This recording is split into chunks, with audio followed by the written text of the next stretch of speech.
So think about the most dangerous thing you will do on your next business trip.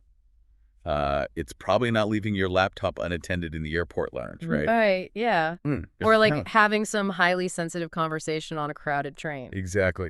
The most dangerous thing is actually the very first thing you do when you get to your hotel room. Yeah. You drop your suitcase, you pull out your laptop, and you just, you connect to the Wi-Fi. Yep, it's totally automatic. Because you have to check your emails. You have to let your team know you landed safely. It just feels completely routine, like muscle memory. Yeah. But what if the network itself is actually lying to you? It's wild. I mean, we treat these hospitality networks with an incredible amount of implicit trust. We just expect to click, I agree on that little splash page and then just be connected to the broader internet. You don't even read it. You just click. Never. And we rarely stop to think about the actual infrastructure that's routing our data. Or, who might have administrative control over that router sitting up in the hallway ceiling just outside your room. Which is terrifying. Okay, let's unpack this, because today's mission for this deep dive is to look into a really chilling cybersecurity campaign. And this was discovered by the threat intelligence team over at ReliaQuest. Yeah, and it's a massive discovery. It really is. They uncovered this operation that has been quietly compromising hotel and conference center Wi-Fi networks since at least June. And the objective of this whole campaign is incredibly specific. Right, they aren't just messing around. No, they are hijacking these networks specifically to steal Microsoft 365 credentials from traveling employees. And by compromising those accounts, they gain access to highly sensitive corporate data, internal documents, and, well, private communications. The scope of the targeting here is just vast. ReliaQuest noted that the compromised Wi-Fi gateways, they are hitting organizations across pretty much every conceivable sector. Wow. Yeah, we are talking financial services, legal firms, healthcare providers, energy companies, and even retail chains. Basically, if your organization has employees who travel, you are in the crosshairs of this campaign. That's a huge net to cast. It is. And geographically, this isn't isolated to one region either. We are seeing these compromised gateways in multiple U.S. cities, all the way out to locations in India and Saudi Arabia. Okay, so a global dragnet.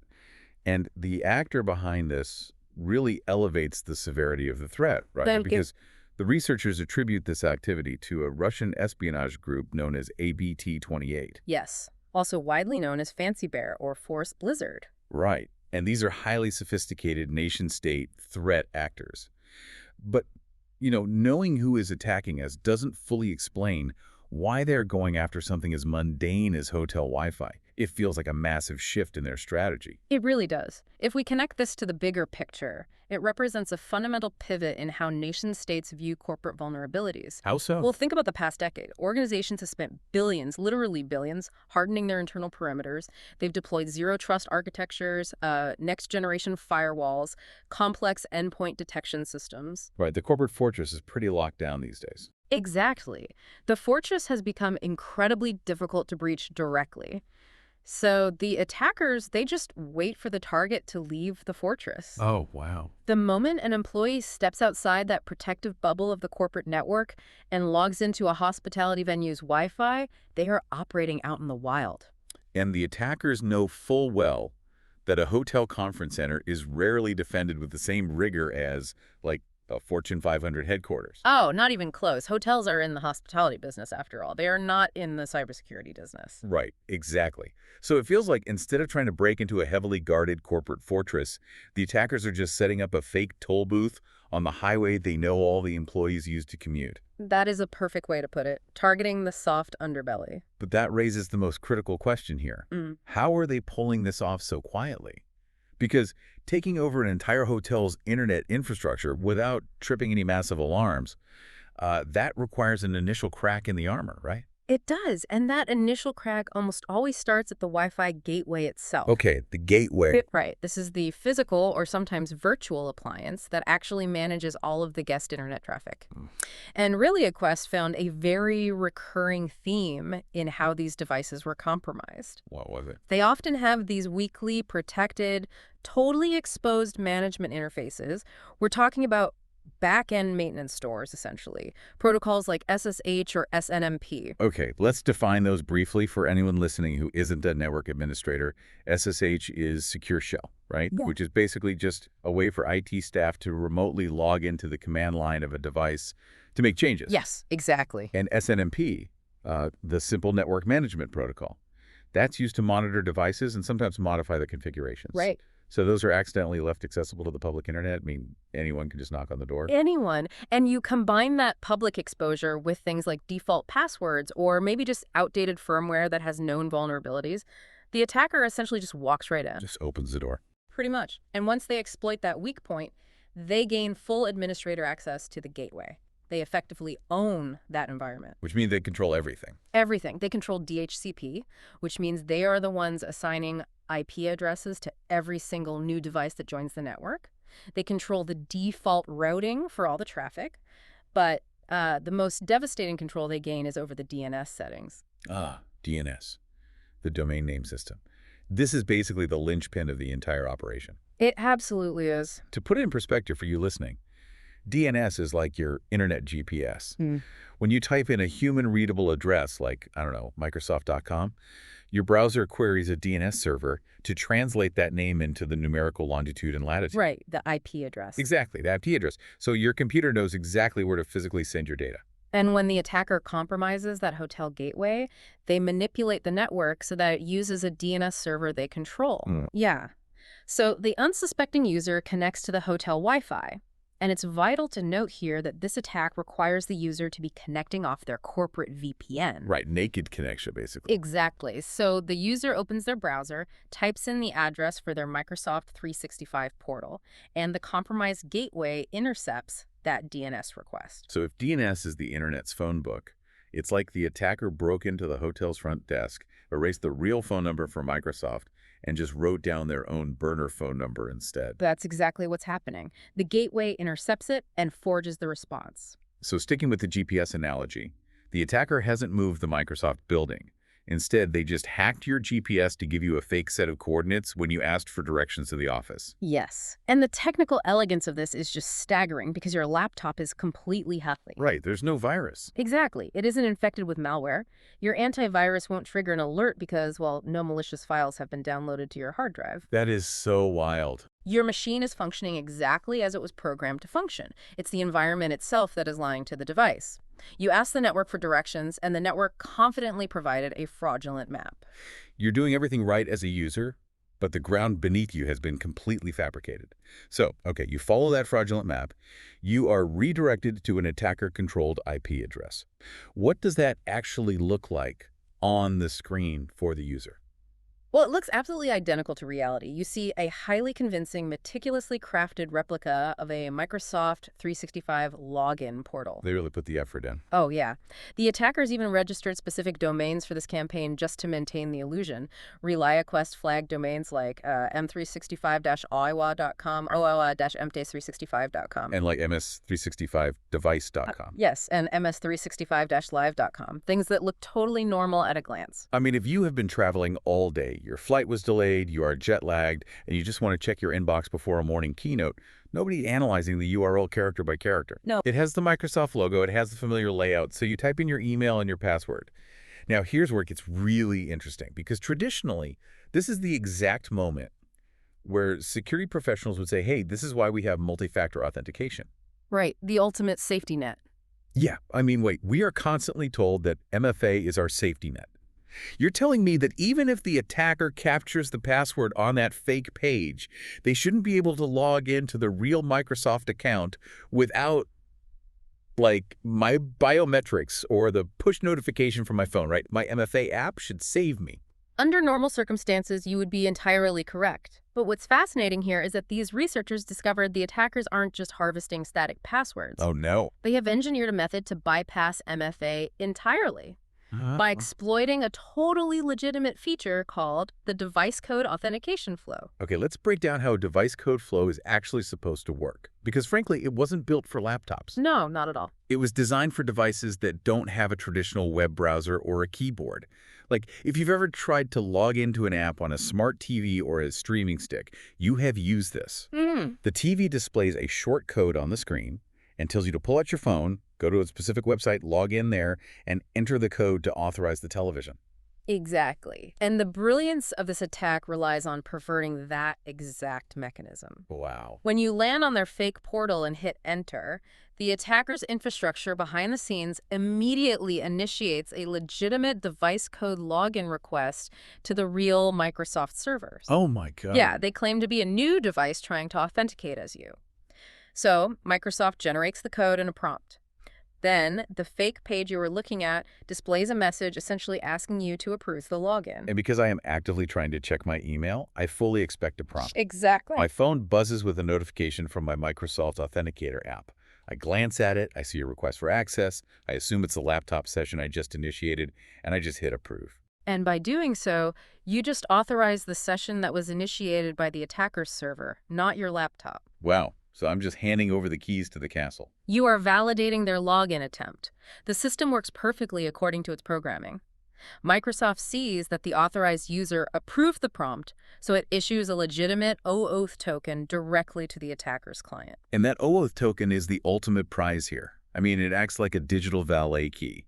You proved your identity to the parking garage attendant using your MFA, but then you handed the valet an access token that lets them drive the car freely without ever needing to prove who they are. That's a great analogy. The attacker now holds an active, authenticated session token. They bypassed MFA completely without intercepting a text message, without cloning a SIM card. Without ever needing your underlying password, really. Precisely. They simply weaponized your conditioned habit of approving authentication prompts. I mean, the psychology of that is terrifying. We have been trained to view MFA as our ultimate safety net. We feel secure precisely because we used our Authenticator app, completely unaware that the app was the actual tool used to bypass the security. It's a brilliant manipulation of trust. But, okay, if I'm listening to this, and I have a bit of a technical background, my immediate reaction is to just manually override the network. Sure. I would go into my network settings, ignore the hotel's DHCP, and just hard-code my laptop to use a custom trusted public DNS server, something like Google's 8.8.8.8, right, or Cloudflare's 1.1.1. In theory, that should bypass the hotel's compromised GPS system entirely. It's a very common piece of advice in IT circles, actually. However, likewise explicitly states in their findings that in this specific threat landscape, hard-coding a public DNS server does absolutely nothing to protect you. Wait, how is that possible? If my operating system is explicitly instructed to only communicate with Google servers for directions, how can the hotel gateway interfere with that direct communication? The vulnerability lies in how standard DNS actually operates. Legacy DNS queries, they are transmitted in plain text. They are entirely unencrypted. Even if you specify Google's IP address as your destination, your data packets still have to physically route through that compromised gateway appliance in the ceiling. Right. And the attackers configure the gateway to monitor network traffic and just aggressively intercept any plain text DNS requests going out on port 53, which of course is the standard port for DNS. Okay, so it's like trying to send a highly sensitive, tamper-proof letter by dropping it into the hotel's outgoing mailbox. Mm-hmm. But the merman himself is the criminal who opens it before it even leaves the building. Yes. It doesn't matter that you address the envelope to a secure facility. The destination address doesn't matter if the first person who touches it is compromised and can read the plain text inside. Exactly. He reads the plain text, shreds your letter, writes a fake response claiming to be from the secure facility, and then hands it back to you. The gateway intercepts the request destined for 8.8.8.8, forges the response, and points you right back to their malicious login portal. It is a man-in-the-middle attack executed flawlessly at the infrastructure layer.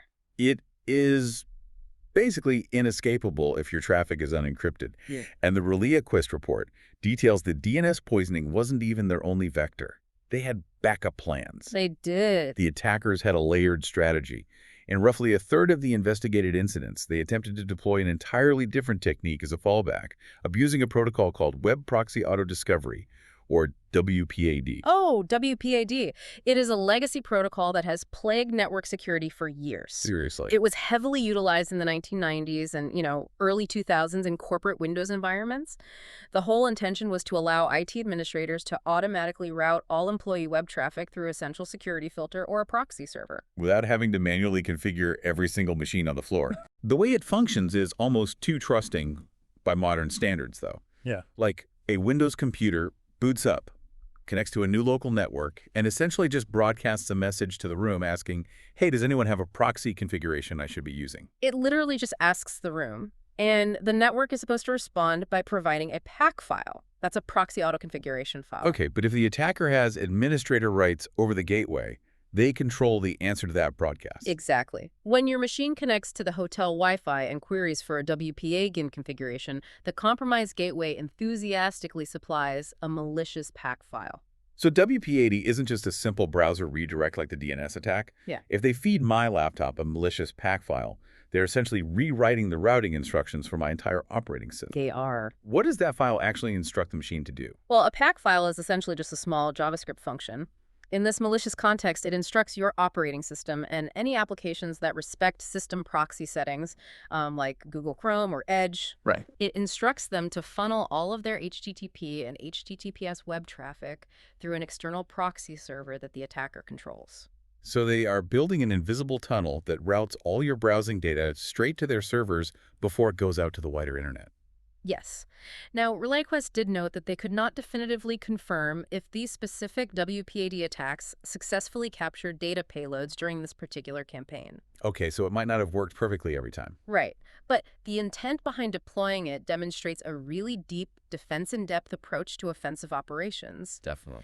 If the DNS manipulation fails to trick the user, or if they decide they want deep access to all of your browsing traffic rather than just targeting the Microsoft credential, they deploy WPAD to force the operating system to willingly hand over the traffic. They're covering all their bases. I mean, the sheer mechanics of this campaign paint a rather bleak picture of modern corporate travel. Very bleak. You land at an airport, you connect to the Wi-Fi, your DNS requests get intercepted, your multi-factor authentication gets bypassed via a device code flow.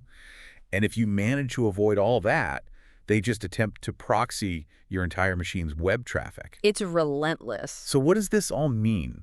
How does a traveling employee or, the IT department supporting them actually defend against a physical environment that is actively hostile? The defense requires completely moving away from implicit trust. RelayQuest outlines several concrete architectural defenses, and the absolute gold standard, the most critical step any traveler can take, is deploying an always-on full-tunnel VPN. Okay, wait. We need to distinguish between a full tunnel and a split tunnel VPN here. Yeah. Because that difference is basically life or death for this specific attack. It really is. A split-tunnel VPN is configured to only encrypt traffic that is destined specifically for the corporate network. Right. It allows your general web browsing, like, checking your personal email or reading the news, to go out directly over the local unencrypted Wi-Fi just to save bandwidth. Which usually sounds fine. Usually. But in a compromised hotel environment, a split tunnel is disastrous because your general web traffic is still vulnerable to that DNS interception. I see. A full tunnel VPN, on the other hand, encrypts absolutely everything.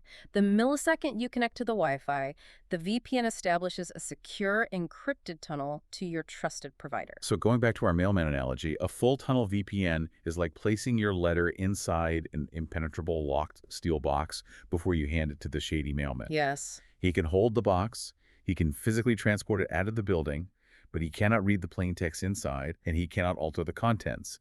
The compromised gateway just sees scrambled, encrypted data passing through. That's right. And the second major recommendation specifically mitigates that DNS vulnerability we talked about.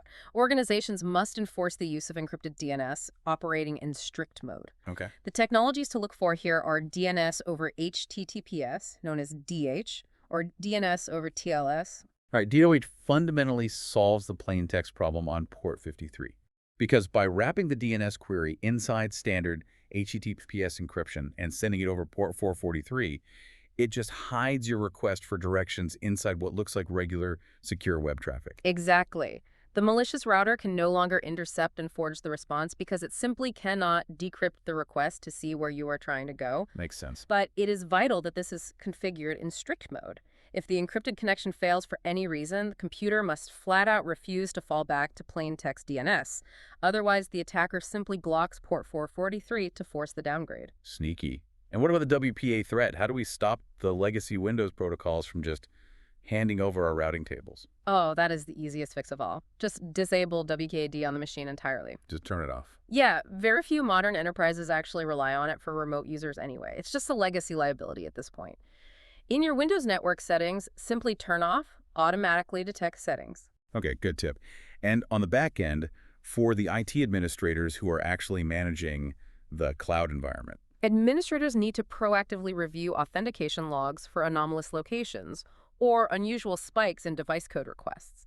But more importantly, ReliaQuest advises disabling the device code authentication flow entirely within Microsoft Entra ID. Which is Microsoft's Cloud Identity Management Service, right? Right. Disable it if your organization doesn't strictly require it. If you disable the feature at the tenant level, the attacker simply cannot abuse it to bypass MFA, regardless of whether the user blindly approves a prompt. And before we wrap up, we absolutely need to give a quick shout out to CyberknightMike and his partnership with blocksec.com. Oh, for sure. Because they are actively promoting a solution that specifically prevents exactly these kinds of attacks. So if you're an admin looking for modern identity solutions, definitely check them out. Yeah, they do great work. The complexity of this entire campaign, though, from exploiting weak router interfaces to forging DNS responses and stealing OAuth tokens, it really emphasizes a massive paradigm shift in cybersecurity. I mean, defending the physical laptop with antivirus is clearly no longer sufficient. Not at all. The authentication process itself has become the primary battleground. The identity of the user and the context in which they are authenticating is the new perimeter. Which is wild. And this raises an important question we haven't touched on yet and something for everyone listening to mull over today. What's that? If sophisticated nation-states like APT28 are currently weaponizing hotel Wi-Fi to bypass MFA for massive corporations and steal enterprise data, how long until this exact same valet key tactic trickles down to common cybercriminals? Oh, boy. Right. We've seen this cycle before. Yeah. State-sponsored tactics eventually become automated scripts sold on the dark web. How long until some teenager at a local coffee shop uses this exact same DNS poisoning and device bypass to target the personal bank accounts of everyone sipping a latte on the free Wi-Fi? History suggests it really won't take long at all. We spend so much time and money securing our physical devices, using biometrics, complex passwords, endpoint detection. Yeah. But the moment we are inconvenienced and just need to quickly check an email in an airport lounge, we completely surrender our security to the unverified infrastructure we happen to be standing in. We really do. We trust the physical space, so we inherently trust the digital space. You trust the splash screen.